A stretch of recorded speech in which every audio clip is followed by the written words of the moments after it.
the new Champions League format. We've been getting used to it. The pinnacle of club world soccer. Um, but we'll see. It's been had some slow moments, especially the first couple of weeks of this new format of just playing 8 games in a giant table rather than playing in a group. But next week on Wednesday, 18 games played simultaneously in the Champions League. Still a lot to play for. Do you think that next Wednesday could to make this shift to the more games and the giant table? Could the madness be worth it come Wednesday? The madness is not worth it so far. Is that your implication here? Well, okay. So far, it seems like the group, there used to be more familiarity. You play the same 3 teams twice, so it's very much a strategic sort of a thing. Like we played them once, and we need to make these adjustments to get the result in the return leg.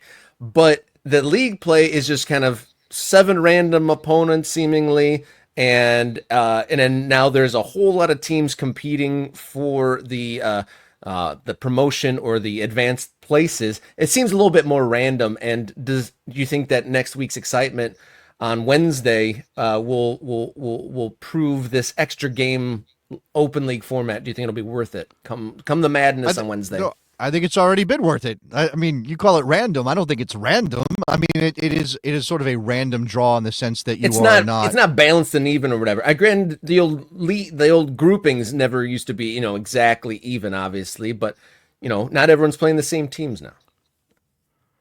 I don't think you can. There's no such thing as 100% fair fixture list or schedule or balance across an entire competition when you're talking about now it's 36 teams and the number of teams it was before. It's impossible. This notion. This is why it's funny that we get so wrapped up in this country sometimes about single table versus playoffs, because people are, oh, well, single table, that's a true reflection because you play everybody home and away. Yeah, sure, that is a fair statement. That's a true statement.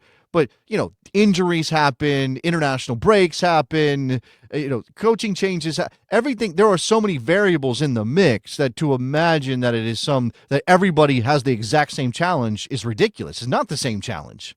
Sometimes the team you play in October is very different than the team you play in March. What if somebody goes out and spend £100 million on a player in January? That player is now in the lineup. The team you saw in October has that player now. Oh, they're totally different. Like that, those things it's impossible. I'm not saying it's not worth doing, or it's not the best option. It might be the best option, but this is true for the Champions League too. And I don't know that I was one of those people clamoring for an end to the group stage. Like, we need to do something else. This is getting boring and tired. I had become accustomed to it. And I think most soccer fans have become accustomed to it. And we thought, you know what? This is fine. This is the way we do it is fine. This is just the way you do. Once you do something often enough, it becomes tradition. And tradition forgives a ton of things. It's just a tradition that we do this every year. Oh, that's a terrible thing. Why do you do that? Tradition. That's how the English culture survives. It's just, why do we do any of these things? Why do we spell things this way? Tradition. Right. Exactly. Why do you do a thing that actually hurts you in the long run? Because of tradition. So in this case, I wasn't clamoring for it, but what I will, and I definitely have a cynical take that this was UEFA trying to undercut the Super League idea by switching their format so that there was more of a vibe of a league, a Super League, so to speak. But I'm having fun with this. I think it is remarkably interesting how teams good, big clubs are struggling to deal with the rhythms that this has presented. Now, again, if you go look at schedule strength, there is an argument that some teams got way tougher 8-game sets than other teams. Yeah, and again, that's something I think people could sort of justifiably point to as to why certain teams are struggling and how it's kind of unfair or whatever. But UEFA's trying to mix it up. There is certainly a lot of drama here. From an entertainment perspective, Rob, I have no issue with this.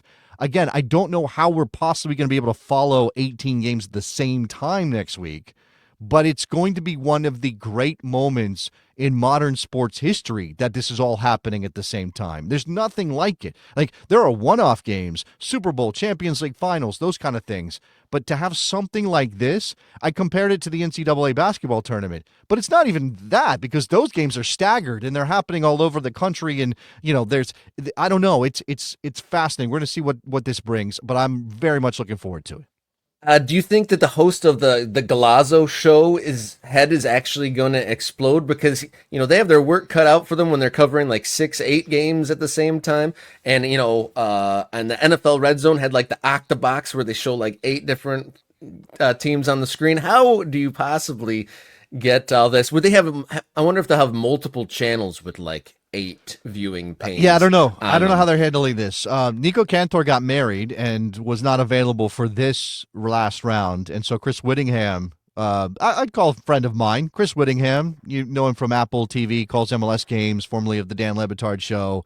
The guy who Hmm. once said a player got hit in the penis. That's Chris Whittingham, if you're wondering who that is. So he was doing the whip around the Galazzo show. It's a tough job. Like I've never done it, but I know live stuff and certainly live TV where you can't hide. Like on the radio, if I screw up, you're not seeing my face as I feel like, oh no, I'm the worst. If you screw up on live television, everybody sees you as you screw up on live television. I hope they give Nico or Chris or whoever's in that chair a lot of help. I just can't imagine. And maybe it's not even really, maybe you just don't do the same Galazzo approach. Maybe you just bounce without narration, just bounce from game to game to game somehow, because I don't even know.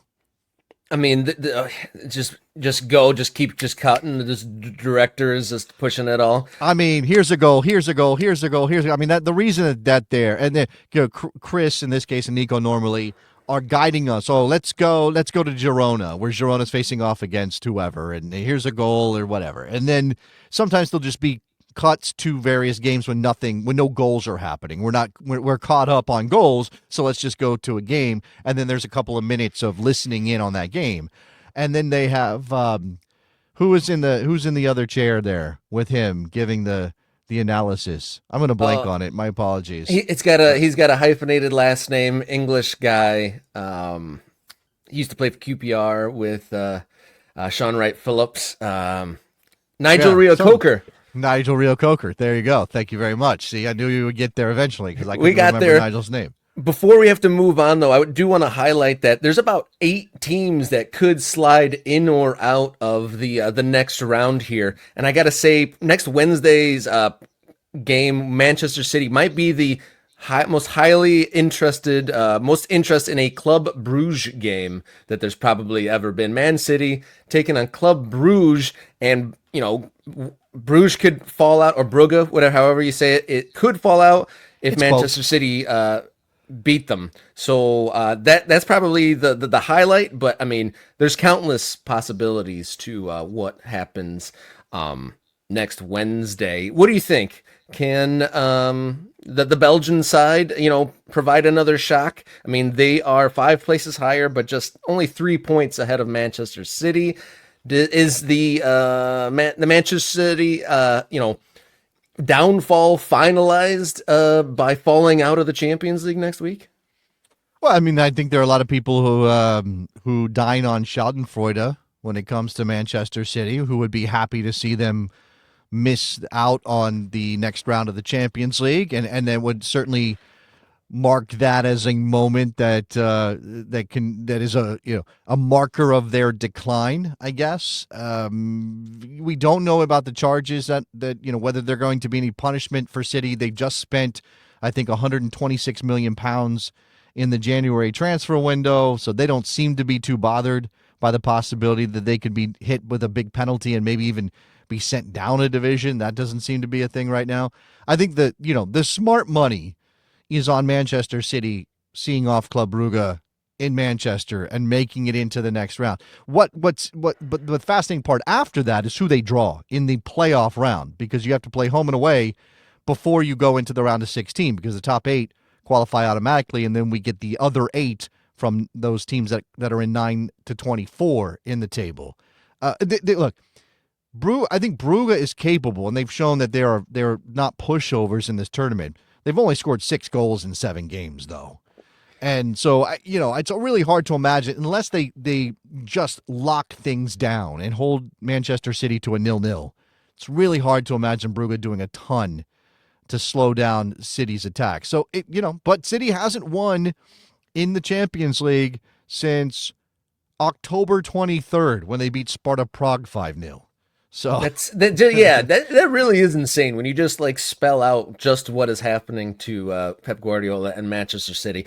And I gotta say, point this out: we didn't really talk about the 9.5-year contract extension for Erling Haaland. And I remember there was one of the venerable hosts on your radio stations was saying that Erling Haaland looked like the least loyal player he had seen, and that just like blew me away. Just to have like 2 weeks later sign an nearly unprecedented length of a contract, but that's wild. We shall see what happens in Champions League match day 8 next Wednesday.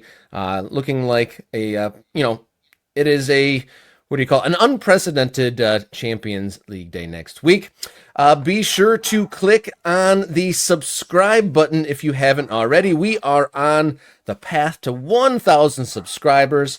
Once we hit that, a whole nother level opens up to us on the YouTube platform. Also on the our YouTube homepage, a link to our brand new Ko-Fi link where you can donate to the show and help contribute to the program. You can buy us a coffee or help us, just cover some of the costs of taking care of this show and producing this show. So click on the Morning Kick Around subscribe button. And then if you want to contribute to the show, follow the Ko-Fi link. Follow along on social media at mkickaround. We are on X, Instagram, and Blue Sky. Thanks for all the follows. The follows have been jumping up there on Blue Sky as well. Or you can write us a note, an email, morningkickaround at